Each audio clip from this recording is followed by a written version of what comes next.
Então hoje nós vamos falar sobre análise transacional. Claro que nós vamos falar de uma forma bem superficial. Isso aqui é mais uma introdução ao assunto. É um assunto muito vasto, né? Foi feito com base científica por um médico chamado Eric Berne. O Eric Berne era um psiquiatra e ele observou, né, que cada paciente apresentava uma imagem do ego que se relacionava com a infância, né?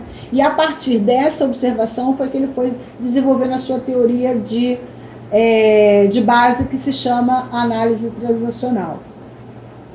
A análise transacional é uma forma de observar como que o indivíduo se relaciona com os outros em vários estados de ego. Uma hora ele age de uma maneira, outra hora ele age de outra maneira, dependendo de como o ambiente se apresenta para ele, tá? A estrutura fundamental da teoria são as formas observáveis da função do ego: o pai, o adulto e a criança. Então, segundo Eric, às vezes você se comporta como pai, às vezes como adulto e às vezes como a criança, dependendo do estímulo que você recebe, tá certo? Dito isso, nós temos aí um resumo, né, do que seria o pai. O pai é estruturado a partir do nascimento até os 5 anos de idade. Ele contém registros dos acontecimentos externos. É o conceito da vida ensinado, tá? Então você recebe ensinamentos e você elabora esses ensinamentos, esses registros dentro de você, né? O que a gente aprendeu com o pai, aprendeu com a mãe, porque pai é uma metáfora, tá?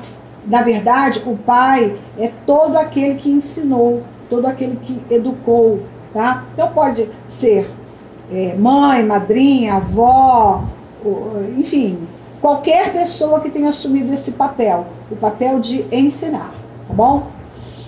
O A, que é o adulto, ele é estruturado a partir dos 10 meses, mais ou menos, de idade, e ele contém registros de dados colhidos e computados através da exploração e do exame, né?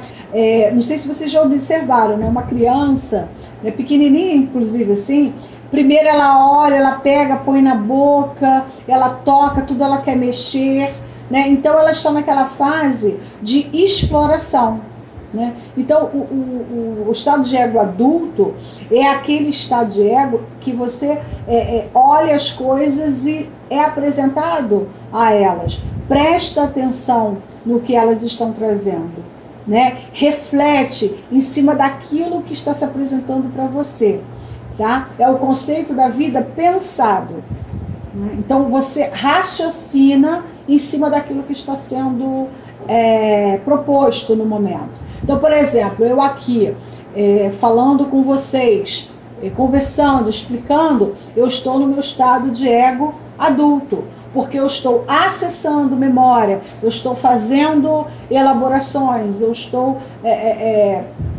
falando de forma séria, de forma assertiva, sobre as coisas que eu pesquisei, entendeu? Então, o estado de ego adulto é aquele estado de ego centrado. Eu costumo falar que é o nosso Google, né? É o Google interno que todos nós temos.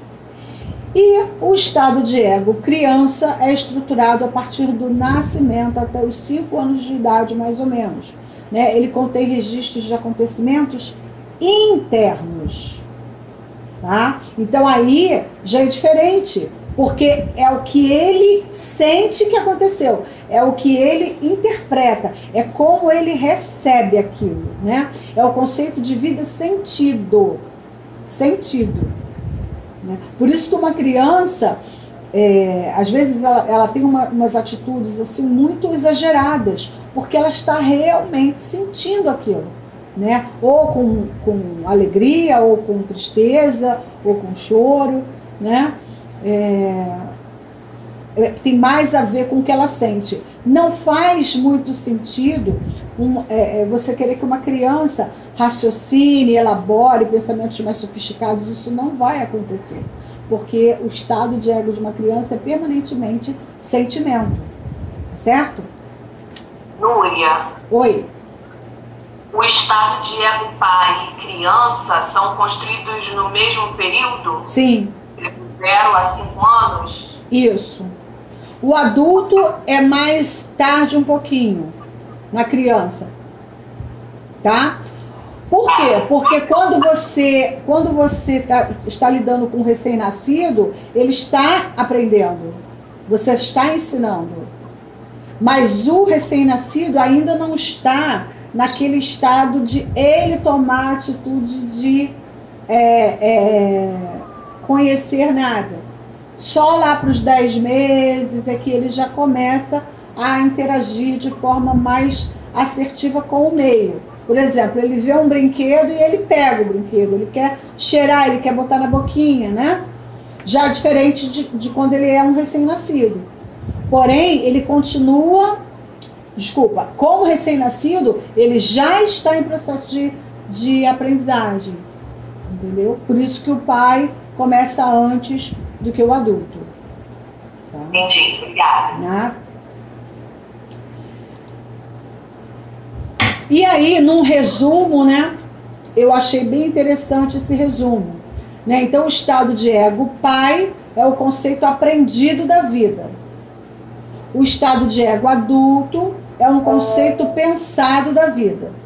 E o estado de ego criança é o conceito sentido da vida. Tá? Então a gente sempre vai ter esses 3 estágios: aprendido, pensado e sentido. Uma coisa que é importante falar é que você passa de um estado de ego para o outro várias vezes ao longo do dia, da circunstância, do momento, entendeu? É o tempo todo você passando de um para o outro, tá? Não é assim, hoje eu estou mais pai, hoje eu estou mais adulto, hoje eu estou mais criança. Não, o tempo todo você vai saindo passando, né, de um estado para o outro. Então, falando um pouco sobre a criança, o estado de ego criança. O seu comportamento é espontâneo. Demonstra claramente seus sentimentos e frustrações. Usa palavras curtas como legal, oba, puxa, tá bom, né? Coisas simples. E percebe o mundo em cores. E tem baixa autoestima. Né? Vocês já repararam como a criança ela é muito levada pelo aquilo que a gente fala para ela, né? Nossa, você tá bonita, então ela fica toda feliz. E se você fala assim, nossa, isso não tá legal não, aí ela baixa o rostinho, fica triste, às vezes chora, né? Porque ela não sabe ainda o que ela está em construção. Então a autoestima dela é baixa. E a criança, ela se divide, né? O Eric Berne dividiu em algumas fases, né? A gente fala em criança livre, criança rebelde e criança adaptada. Aí no egograma nós vimos criança livre e criança adaptada. Então vamos lá para a criança livre. A criança livre, ela é espontânea, ela é exatamente isso que está aí. Ela é espontânea, ela é alegre, entusiasmada, ela é muito feliz, ela só quer brincar, ela só quer prazer, ela lida muito bem com as novidades, ela acha que tudo está bom, tudo está muito certo, e ela só se liga nas coisas que são realmente prazerosas. Tá? Nós precisamos alimentar essa criança livre, tá certo? Porque é ela que nos impulsiona para a realização dos nossos sonhos, né? Das nossas conquistas. É exatamente esse estado de ego que diz que tudo vai dar certo, que começa de novo, que não liga para as coisas que deram errado, né? Ela é o nosso lado, entre aspas, otimista da vida. Já a criança adaptada, que também está no egograma, não, ela é mais ressentida, né? Ela foi mais calada, ela foi mais reprimida, né? A criança adaptada é aquela criança que fica de castigo chorando. Ela não sai do castigo, mas ela fica ali chorando, remoendo, se achando injustiçada. Ela não sai do castigo, ela não se defende, ela fica ali, né? Já a livre não, a livre, se ela fica no castigo, vai ficar aí sentadinha na cadeira do pensamento. Ela fica sim, mas ela fica alerta ao que está acontecendo, ela procura se, sentadinha ali, ela procura se distrair com alguma coisa, né? Ela tenta negociar, ela tenta falar, olha, não fui eu não fiz isso, já posso sair e tal. A criança livre, ela tem uma outra atitude, né, quando ela é punida, do que a criança adaptada. A criança adaptada é mais calada, não se defende, ela fica reprimida ali, só que dentro dela ela está sendo muito oprimida, tá? Ela é submissa. A criança livre, a criança adaptada, ela é, em última análise, submissa ao meio. Tá bom? Noé. Oi. Para identificar essa criança adaptada, o que aconteceu antes? Em que período que isso ocorreu? De 0 a 5 anos, de 0 a 7 anos. Foi a forma como ela foi criada. Por exemplo, a gente vai falar ainda do pai, tá? Mas um pai que coloca essa criança de castigo, que prende essa criança, que não deixa essa criança falar nunca, não ouve, não entra em diálogo com ela. Esse pai, ao longo do tempo, ele vai fazer com que essa criança esteja sempre com essa atitude de submissão. Entendi. Entendeu? A gente vai falar do pai e aí você vai fechar o raciocínio, tá? Okay. Aí qualquer coisa você pergunta novamente. Tá. O adulto agora, vamos lá. O adulto, ele age como um computador, né? Desapaixonado, fazendo previsões com dados arrecadados, percebe o mundo em preto e branco. Núria? Oi? Núria, você falou da criança rebelde? Acho que não. Não, eu não falei nela porque ela não consta no nosso egograma, tá? Ah, tá. Lá atrás eu vou, porque lá atrás eu vou fazer um apanhado, tá bom? Tá bom, tá, desculpa. É só por causa do egograma, senão confunde. Ok. A fase adulta, o nosso adulto, quer dizer, o estado de ego adulto já é aquele que é mais pão, queijo, entendeu? 2 mais 2 são 4. Ele é mais centrado naquilo que é, no que deve ser, baseado em dados científicos. Ele não critica, tá? O papel dele não é um papel de crítica, é um papel de conhecimento, informação e passagem do conhecimento. Então, por exemplo, quando você está falando, orientando alguém, quando você está falando com seu filho no sentido de aconselhá-lo de forma correta, coisas que você estudou, que você aprendeu, então você está no seu estado de ego adulto, como eu estou aqui agora, né? Eu estou aqui passando para vocês uma parcela de conhecimentos e tal, e eu estou muito preocupada em falar de forma clara, que vocês entendam, que vocês percebam, estimulando em vocês a curiosidade, estimulando em vocês a capacidade e a vontade de estudar mais sobre esse assunto, né? Então tudo isso está na minha cabeça no momento em que eu estou passando esse trabalho para vocês. Então nesse momento eu estou no meu estado de ego adulto. Porém, se no meio desse nosso discurso aqui, dessa nossa apresentação, eu começar a rir, eu começar a fazer uma piada e tá pronto, eu já saí do adulto e fui para criança, né? E volto, depois que eu faço a minha piada, eu volto para falar com vocês. Por exemplo, vamos imaginar que eu digo assim, ai gente, esse adulto é um adulto estressante, eu não gosto de ter que ser adulto, o adulto me bota em xeque todas as vezes que eu vou falar. Enfim, eu posso sair do meu estado adulto e ir emitir uma crítica ou ir fazer uma piada. Sair do estado de ego adulto, tá? E posso voltar para ele novamente. Tá? Fui lá e voltei. Isso daí acontece o tempo todo, o dia todo, tá bom?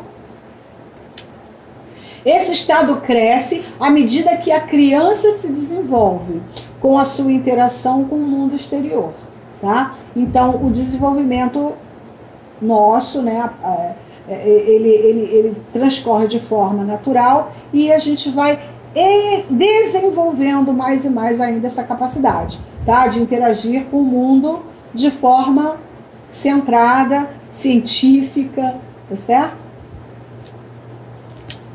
E nós agora vamos fazer um resumo sobre o estado de ego pai, né? É a conduta copiada dos pais ou figuras autoritárias que participaram dos nossos cuidados, tá? É a tradição assimilada e que pode ser modificada com o tempo, com novos aprendizados. Então, é aquilo que você aprende, é aquilo que vai passando de pai, de neto, de avô, para pai, para filho. A gente vai recebendo essas tradições, vai assimilando e vai passando também para os nossos filhos ou alunos, enfim, as pessoas de quem nós cuidamos, tá certo? Então, é por isso que é o aprendido, né? E aí nós temos o pai crítico, o pai amoroso e o pai protetor. No nosso teste, nós só lidamos com o crítico e com o amoroso. Nós não tivemos o protetor incluído, mas eu vou falar sobre ele. O pai crítico é aquele pai que só critica, só usa palavras duras. Depois a gente vai, aqui mesmo, a gente vai estudar um pouquinho melhor sobre essas posturas. Ele critica o tempo todo, sabe? É aquele pai assim que a criança não está estudando, ele briga porque não está estudando, usa palavras duras para isso. Se a criança tirou uma ótima nota, ele diz, não, mas isso não foi mais que a sua obrigação, entendeu? Você era mesmo para ter feito isso, já que você não trabalha, não faz nada dentro de casa, então você tinha mais a que ter tirado a melhor nota mesmo, até porque a sua escola é muito cara e eu que estou pagando, entendeu? Então esse é o pai crítico, né? Já o pai amoroso, ele é um pai incentivador, né? Ele já é aquele pai que ele é compreensivo e incentivador, né? Então ele vai estar sempre motivando o seu filho, né, o seu aluno, a crescer, a melhorar, né? Ele consola, às vezes, não foi dessa vez, mas da próxima vez que você tentar, você vai conseguir, né? O pai amoroso, ele é mais tolerante com os erros, né? E o protetor, que não está no nosso egograma, mas é muito importante que eu puxe ele agora, até porque nós temos pessoas aqui que vão ter filhos, né? Ou que já têm, que vão ter filhos. O pai protetor é aquele que super protege, né? Na verdade, o protetor é papel, né? É o nosso papel como pai, mas o super protetor não. Então ele acaba castrando o desenvolvimento da criança, né? Então aquela criança que iria desenvolver, ia crescer, ia dar o seu melhor, ela não consegue porque o pai faz por ele, né? Então é aquela postura daquele pai, daquela mãe que nunca deixa a criança fazer sozinho, tá sempre se antecipando e fazendo, e enfim, acaba limitando a criança em atingir as suas potencialidades, tá certo?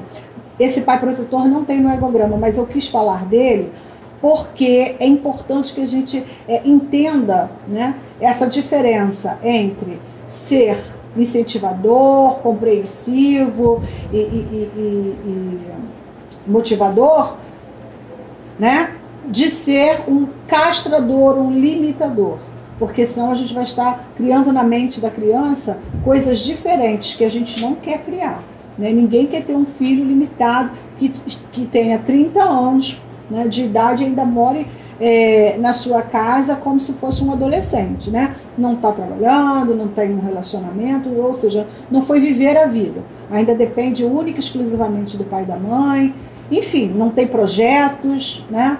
Então a gente precisa entender essa diferença.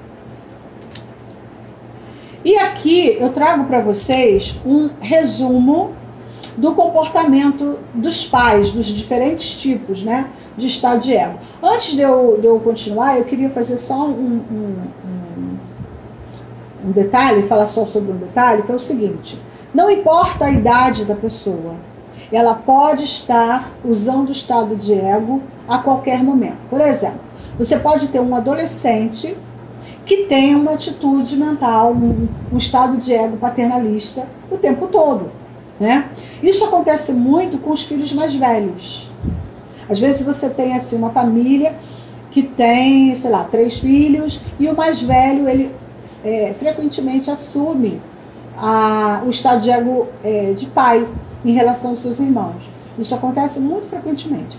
Na verdade, todos eles foram estimulados para ter esse estado de ego, todos eles foram estimulados para ter essa postura, só que o mais velho é mais cobrado. Então, geralmente, não é sempre, mas geralmente ele assume isso, ainda que não seja pai, ainda que seja apenas um adolescente. E o contrário também é verdadeiro. Nós encontramos pessoas de 40, 50, 60 anos com uma atitude totalmente criança livre, né? Não se posicionou ainda em relação a determinadas coisas que precisaria, né, ser posicionado, mudado, enfim, tá? Então vamos lá. Estado de ego pai crítico. Qual é a postura dele? Queixo alto, tronco ereto, né, mantém distância, os gestos comuns, dedo em riste, faz não com a cabeça, cruza os braços, punho cerrado, expressão facial, testa franzida, severa, reprovadora, lábios apertados. O tom de voz é sempre o quê? Autoritário, crítico, intimidador, cortante, manipulador. E as palavras mais frequentes são sempre no imperativo, né, dando ordens, ou ameaçando, né? Se você fizer isso, né, vai acontecer isso. Se você fizer isso, eu vou fazer isso. Experimenta só, né? E dando ordens, né? Faça, vá, né? Já o pai amoroso, ele já tem uma postura mais acolhedora, né? Então ele está sempre de braços abertos, abraça, coloca a mão no ombro, toca, né? O toque mais sensível, né? A expressão facial sempre receptiva, atenta, amigável, sorridente, compreensiva, né? Tom de voz acolhedor, cordial, porque ele está sempre motivando, né? E as palavras que mais são usadas por esse estado de ego é: você é capaz, você pode, eu compreendo, mas da próxima vez faça assim. O pai amoroso, ele sempre vai te dar uma outra chance. A tendência dele é sempre dar uma outra chance, tá? Para aquela pessoa, né? O pai protetor, né, que é aquele que acaba limitando muito o desenvolvimento da criança, ele já é mais submisso, né? O tronco mais arqueado, braços, né? Os braços que rodeiam, envolvem a criança, não deixa, né, muito a criança solta, né? Uma expressão facial, né, do bonzinho, tom de voz carinhoso, né? E sempre assim: não, filhinho, deixa que eu faço, deixa que eu vou, não faz agora não, faz depois, deixa que eu faço para você, né? Agora a gente vai ver o comportamento adulto. No caso do adulto, a postura já é uma postura mais segura, né? Então já é descontraída, atenta, flexível, erguida. Por quê? Porque ele sabe o que ele está falando, né? Ele estudou para estar falando aquilo ali. Ou ele leu em algum lugar, ou alguma pessoa de muita autoridade passou aquele ensinamento para ele. E ele acha, naquele momento em que ele está falando, que aquilo é a coisa mais correta a ser falada, né? Gestos, mãos indicativas, adequadas, explicativos, ele né, costuma falar e ter aquela postura de professor. Né? Expressão facial, alerta, tranquilo, sereno, concentrado e está seguro. Né? O adulto é o Google, lembra? Né? Tom de voz calmo, compassado, uniforme, linear. Ele não precisa atropelar as palavras, ele fala com clareza. Né? E as palavras que ele mais usa? O que? Como? Por quê? Eu penso que, eu acho que, eu observo dessa forma. Ele usa muito a palavra correto, certo, exatamente. Tá certo? Esse é o nosso estado de ego adulto. Então, toda vez que você estiver, né, com essa postura, usando essas palavras, você está nesse estado de ego. E, finalmente, o comportamento da criança, tá? Dos vários estados de ego da criança.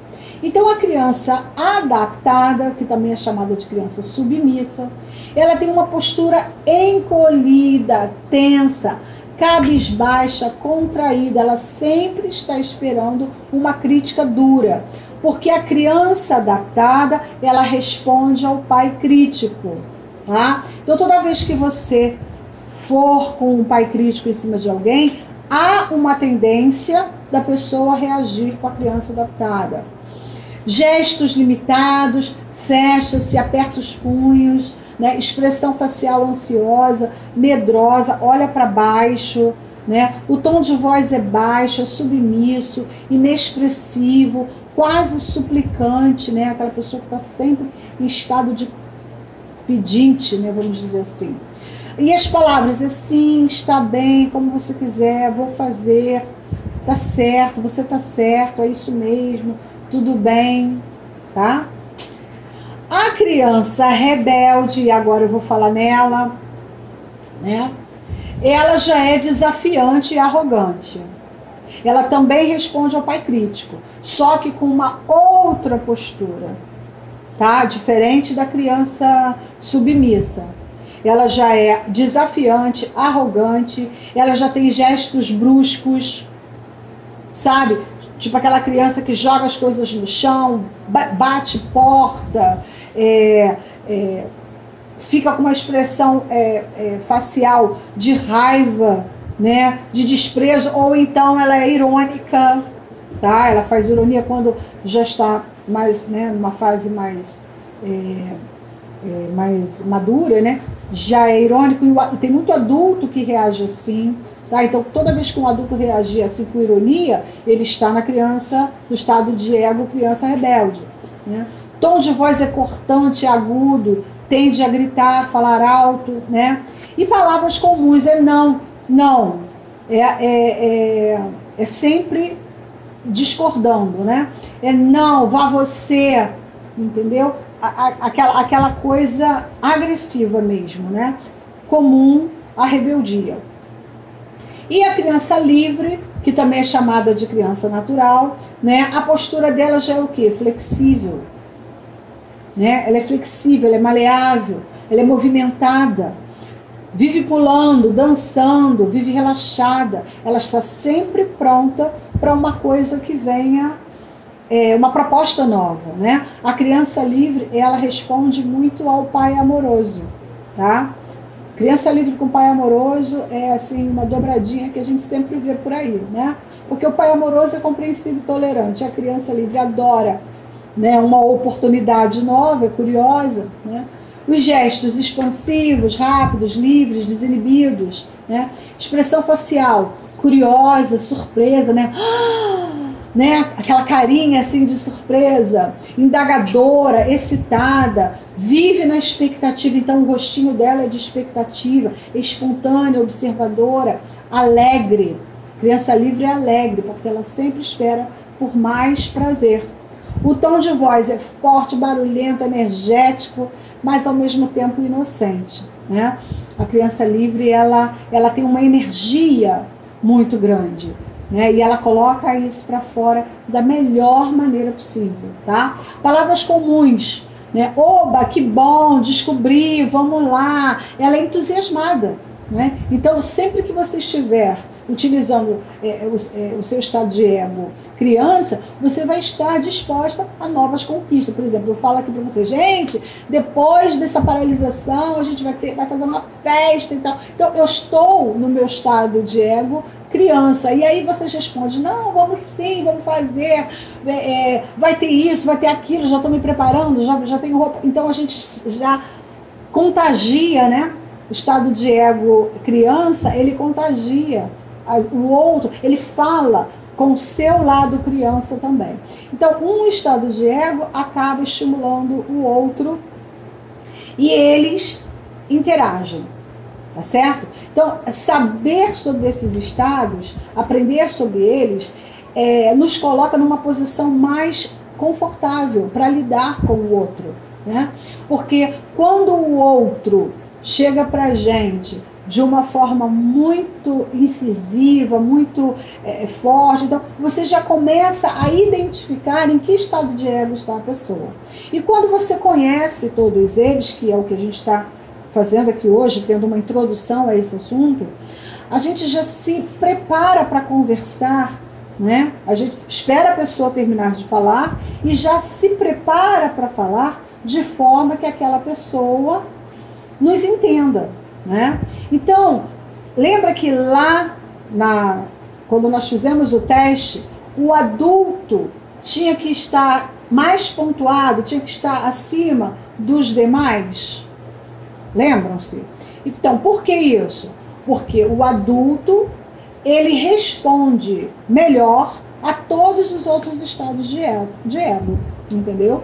Então, o pai crítico, o pai amoroso, a criança livre e a criança adaptada, elas precisam estar pontualmente mais baixas. Por quê? Porque o bom senso sempre deve prevalecer. Entenderam? Você não pode, eu não posso fazer tudo de uma maneira só. Eu não posso usar o meu estado de ego, por exemplo, de criança, para estar dando uma aula, senão a aula vira uma confusão, uma brincadeira, né? Então a gente precisa modular esses estados, né? Não só no nosso próprio comportamento, mas também respondendo ao comportamento do outro, porque senão vai haver conflito, né? Porque é essa grande valia de nós estudarmos, né? O conhecimento liberta. Porque quando você estuda, você entende que aquele estado de ego precisa ser respondido, mas não com o mesmo estado de ego necessariamente. Por exemplo, se você recebe uma crítica dura e você responder com a mesma crítica dura, você vai ter aí um embate que pode vir a gerar um conflito infinitamente grande, né? Então, quando uma pessoa vem para você, você precisa entender o que está acontecendo, como é que ela está falando e se munir aí de sabedoria, de discernimento, para você usar a forma correta de responder aquela coisa. Mesmo que você não tenha no momento, né, uma forma de responder, você fala assim, olha, eu vou ver o que eu posso fazer a esse respeito, né? E não simplesmente responder com uma outra palavra dura, com uma outra crítica, né? Você fez isso, isso, isso. Mas você também fez. Pronto, aí já deflagra aí uma discussão, né? Uma coisa que poderia ter sido evitada se você tivesse tido alguns conhecimentos antes. E esse é um dos objetivos de eu ter trazido esse assunto para a gente, tá? Bom, agora vem o plano de ação, mas antes do plano de ação, eu gostaria que vocês me colocassem as perguntas que eu vi que algumas pessoas fizeram, né? Eu só não quis interromper por causa do raciocínio, mas vocês podem ficar à vontade para fazer as perguntas agora. Eu como a Mary, estive aqui analisando o egograma que eu havia feito, né, no caso no ano de 2018, né, 2 anos atrás. E agora aqui, em 2020, eu vejo que, eu acho que eu posso chamar progresso, né? Porque aquele de lá eu tinha um adulto baixo em relação ao pai amoroso, né? E eu vejo aqui agora que pai crítico, pai amoroso, entendeu? A criança livre, então, desceu pra caramba, né? adaptada mais ou menos, né? E agora o adulto subiu, entendeu? Então, quer dizer, teve uma diferença muito grande de 2018 para cá, e eu estou sentindo isso realmente, entendeu? Essa mudança em mim. Estou até feliz, né? Com muitas coisas que eu venho conquistando, graças a Deus, entendeu? Pois é muito importante que vocês guardem as planilhas de vocês, os testes, porque vão mudando. A curva, ela raramente muda. A curva, ela permanece.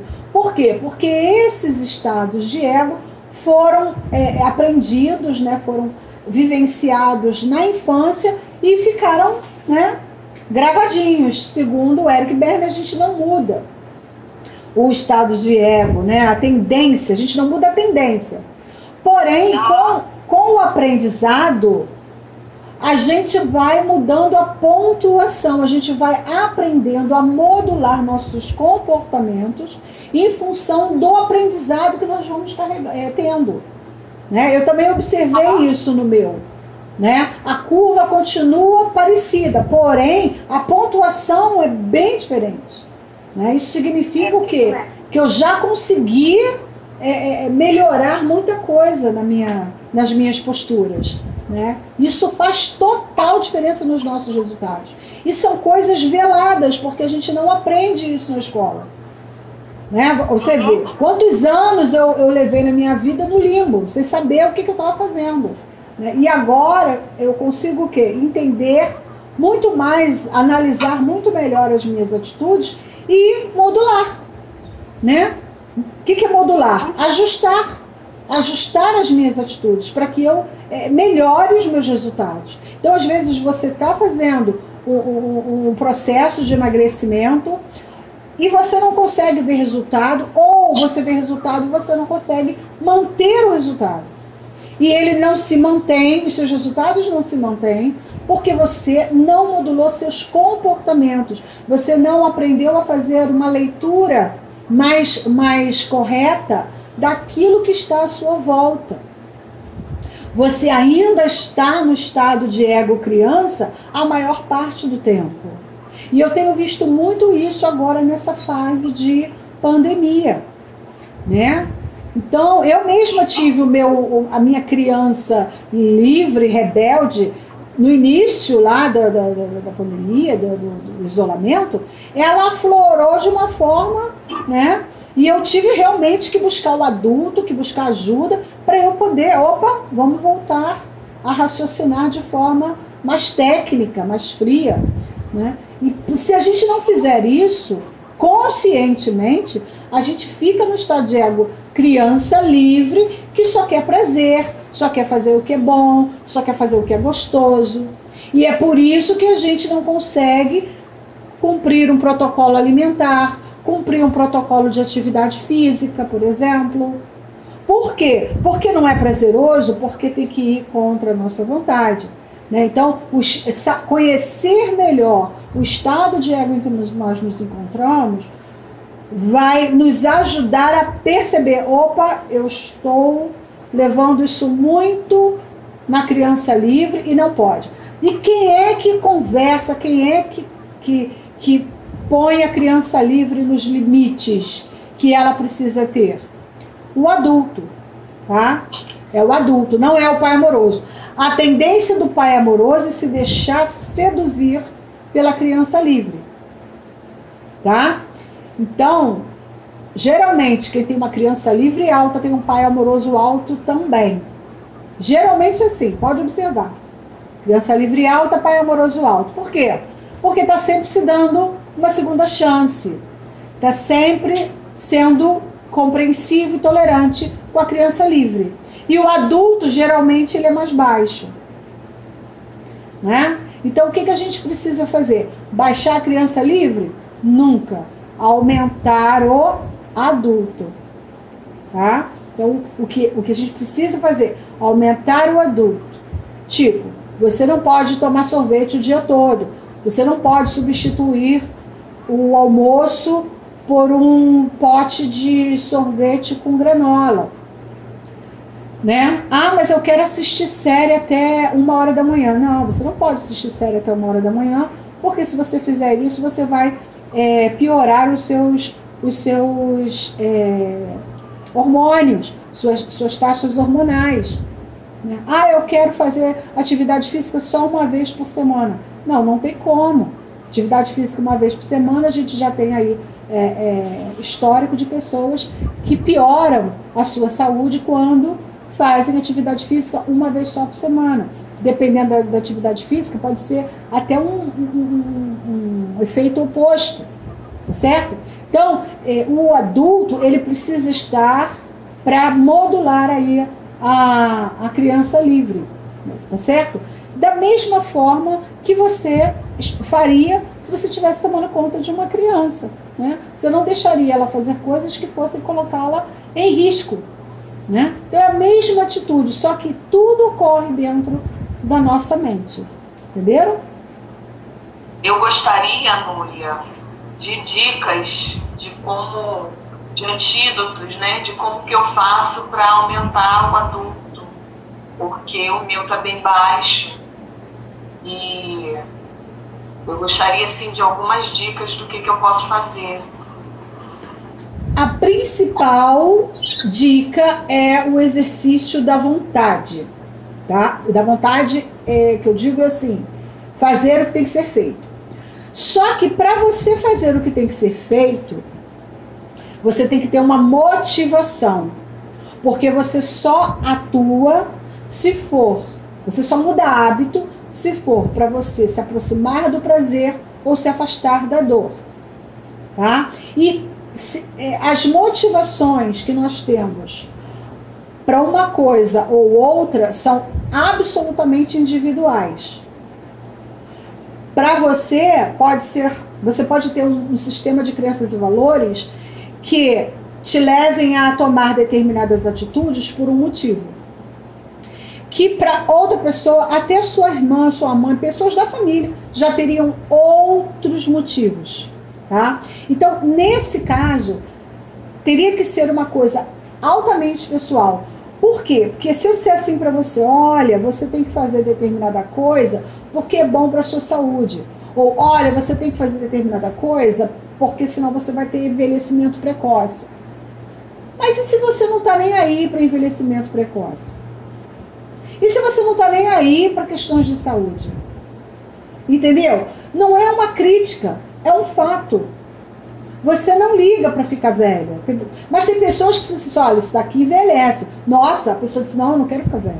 Entendeu? Então, a motivação das pessoas vai variar e vai definir se ela vai ou não fazer o exercício da vontade. Então, eu vou trazer para vocês uma ferramenta, não sei se eu vou trazer novamente, se eu já trouxe, provavelmente eu já trouxe, que nos favoreça essa eleição de valores, que nos favoreça essa eleição de motivação, porque as motivações são absolutamente individuais e são elas as únicas responsáveis pelas nossas tomadas de decisões com o exercício da vontade, entendeu? Então, esse antídoto que você precisa, ele precisa ser adaptado à sua necessidade específica. Porque cada um tem os seus motivos e os seus interesses. Entendeu? Mas pode ficar tranquila que isso está anotado aqui e eu vou providenciar. Tá bom? Ô, Núria, deixa eu fazer uma perguntinha. Quando você falou a respeito do pai crítico, né? Ele ser maior do que o pai amoroso e tal. O meu, isso não deu certo, não, entendeu? Não ficou que nem você falou aqui, não. O pai crítico maior que o pai amoroso, que é maior que o adulto. Deu tudo errado. Não, olha só.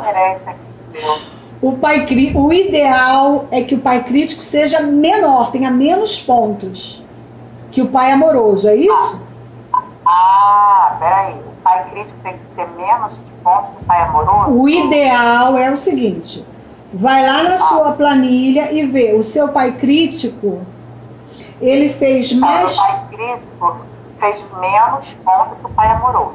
Então, é isso mesmo. Tá bom? É. Ah, mas o meu adulto deu baixo. Aí é ruim, né? O adulto, ele precisa, o adulto, ele precisa ser estimulado mais no seu caso. Aí vem criança livre e vem criança o quê? Adaptada. Adaptada. Ah, tá. Porque eu pensei que tinha que ser assim, ia crescendo, né? Mas não precisa ir crescendo. Não. Né? O pai. É um U de cabeça para baixo. O gráfico, ele fica igual a um U de cabeça para baixo. A letra U. De cabeça para baixo. Sim, U de cabeça para baixo. Mas no caso, como meu adulto, ele deu baixo, aí o U não fica assim, né? Então, aí o que você precisa entender? Que você deve aumentar o seu adulto, estimular o seu raciocínio lógico, fazer o que tem que ser feito para que as coisas aconteçam da forma que elas deveriam acontecer segundo os estudos, segundo a lógica, entendeu? O adulto, ele é assim, ó, ele não faz o que ele gosta, ele faz o que precisa ser feito. Ele não emite crítica. Entende? O adulto, ele não critica, ele explica. Ele explica. Baseado em quê? Baseado no que diz a ciência, baseado no que dizem os estudos, baseado na lógica, baseado no que tem que ser. Você quer ver um exemplo? Eu falo para você assim, Arlene, eu tô querendo passar no concurso público. O que você vai falar para mim? Ora, para passar no concurso público você precisa estudar. 8 horas de estudo por dia, você precisa parar de ver televisão, você precisa se afastar um pouco dos amigos, parar de sair um pouco, você vai se confinar em casa nos finais de semana, nos feriados e estudar. Se você fizer isso de forma sistemática e diligente, você vai conseguir passar no concurso público. Esse é o adulto falando. Entendeu? Por quê? Porque ele acredita que tem que ser feito o que tem que ser feito para atingir nossos objetivos. Esse tipo de raciocínio é que você precisa estimular. Se a gente Por exemplo, eu até falo, vamos supor que eu tivesse que falar isso para você.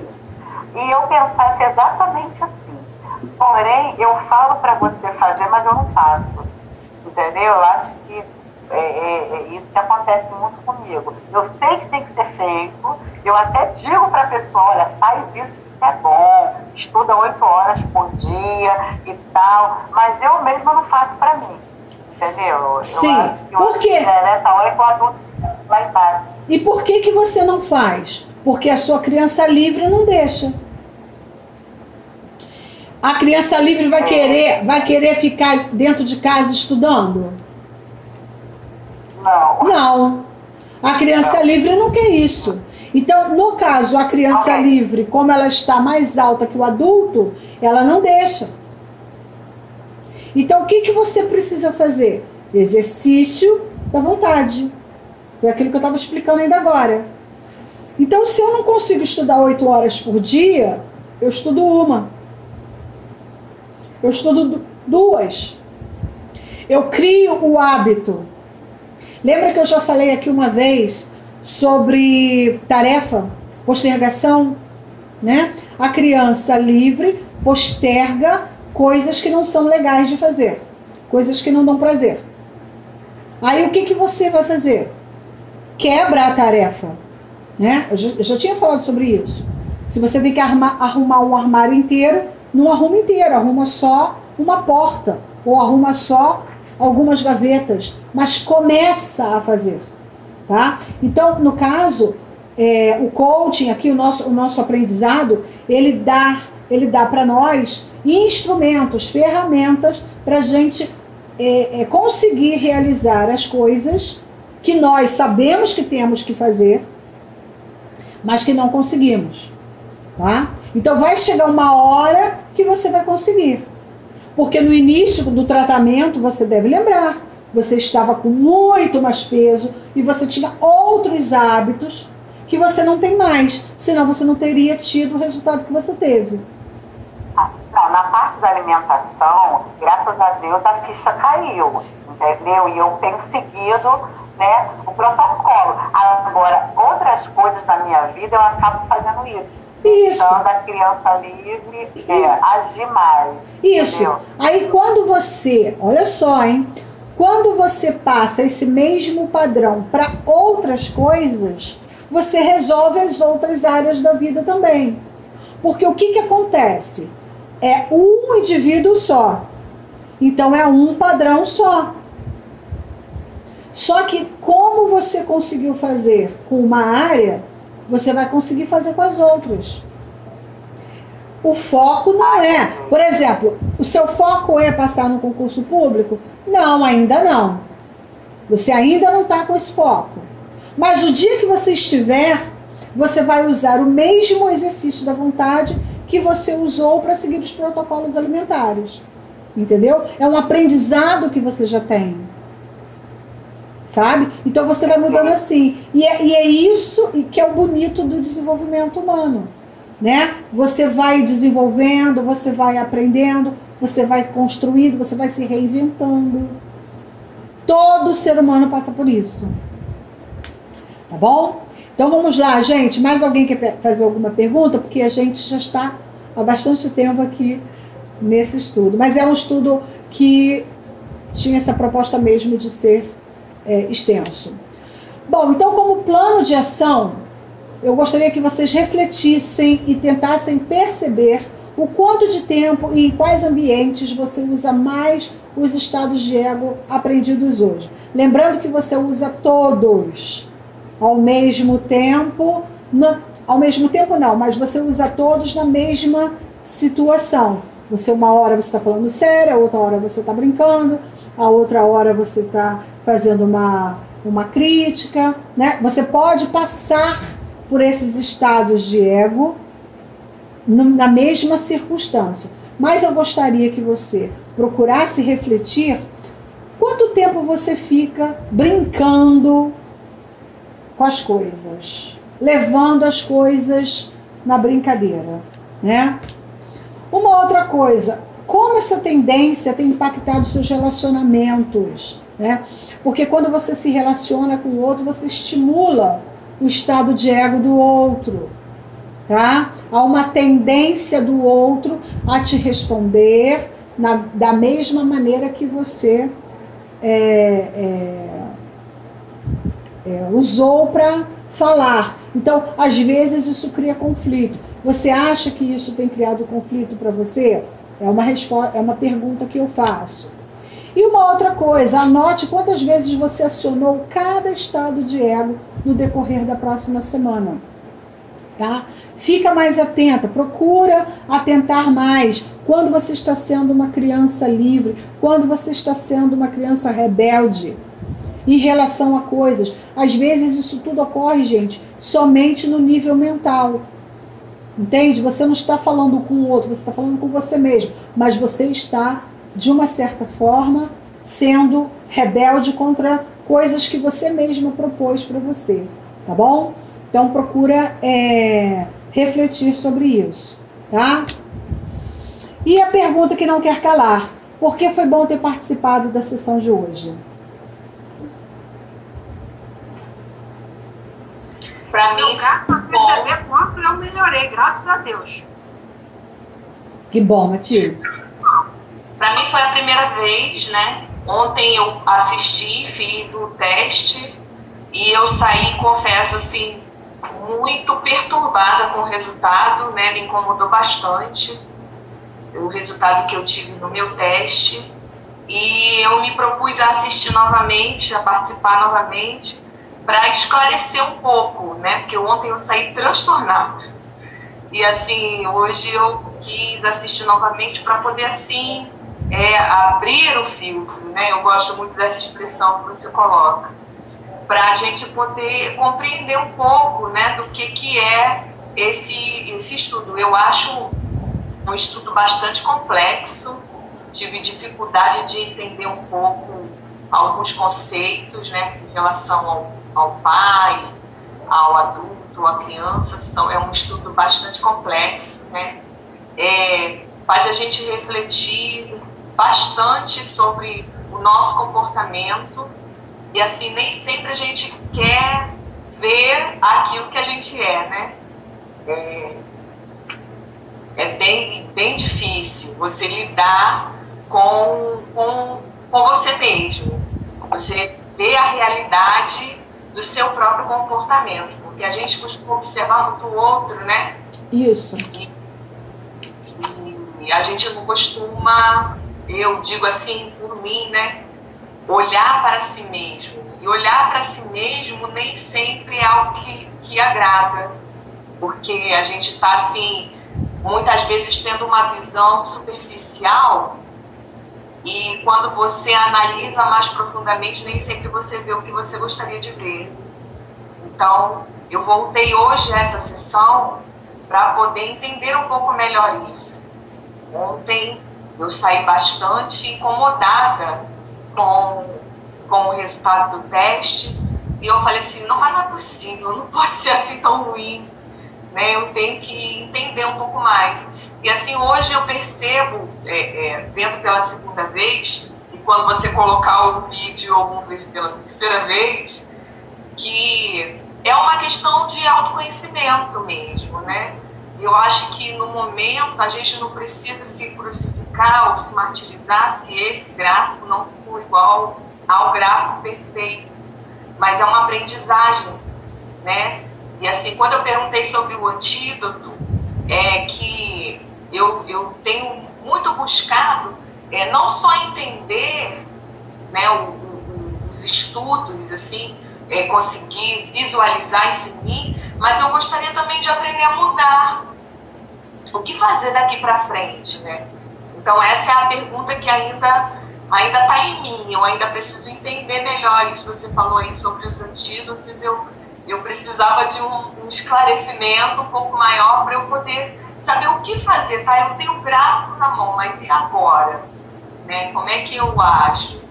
Então ainda são muitos questionamentos, mas eu achei bastante interessante, um assunto muito complexo, que eu nunca tinha ouvido falar, né? Nunca tinha passado por essas informações, e eu gostei de ter conhecido, né? Preciso entender ainda melhor, mas eu gostei de ter entendido. Não gostei do resultado, mas gostei de ter entendido. Muito bom, muito obrigada. De nada. Deixa eu te falar uma coisa, não existe resultado bom ou resultado ruim, existe resultado. E esses resultados, eles são apenas um mapa de como nós estamos, de como nós somos. É aquilo que você falou.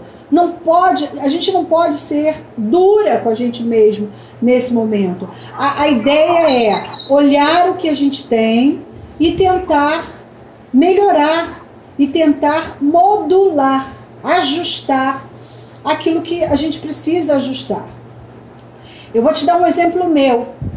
Quando eu fiz esse teste pela primeira vez, eu tinha um pai amoroso abaixo do adulto apenas em um ponto.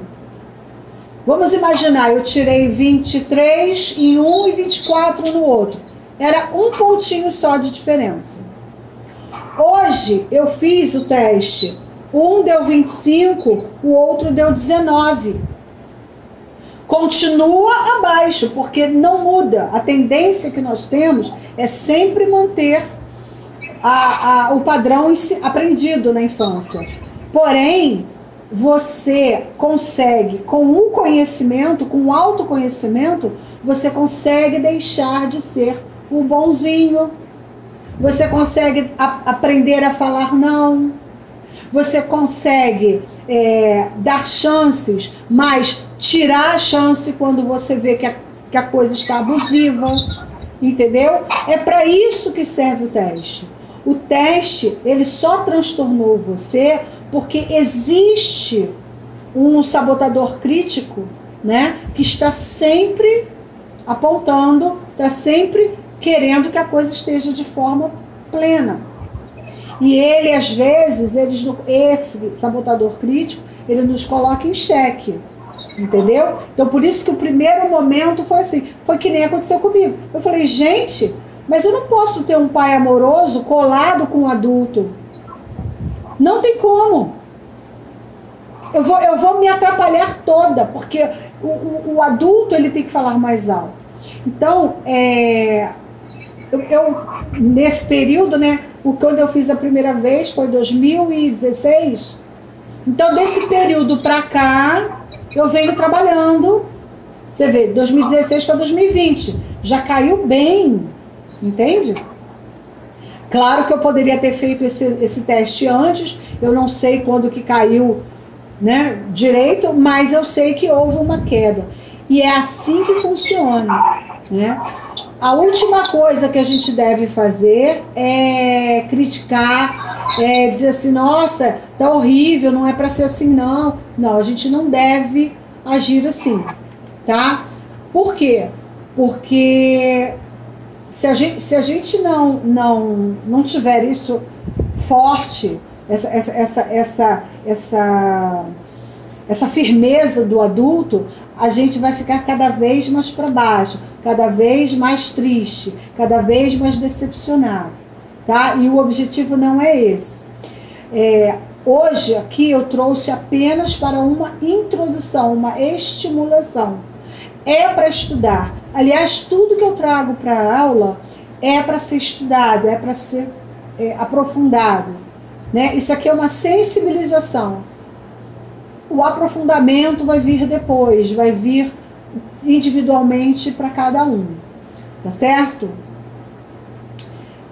Matilde também falou, né, que ela gostou muito porque percebeu que melhorou, né? Eu acho que isso aí é uma coisa maravilhosa. Eu tive uma outra pessoa que agora eu não lembro, não sei se foi Mary, que falou também que melhorou bastante.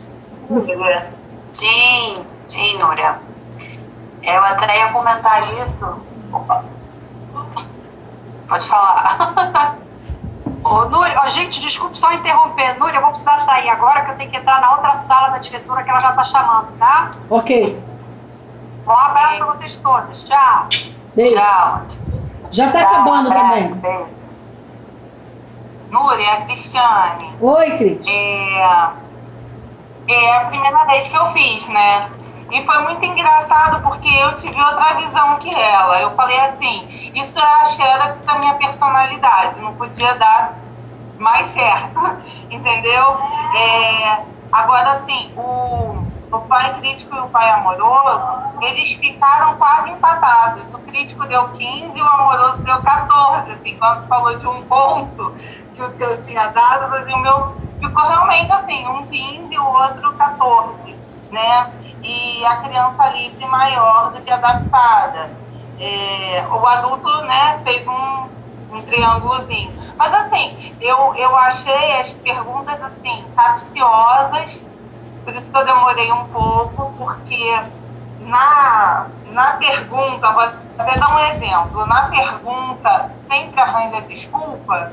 Eu falei assim, não sou de me desculpar, eu errei. Eu falei assim, não sou assim, porque quando você arranja desculpa, você bota a culpa no outro, é uma forma, olha eu aqui conversando comigo mesma, né?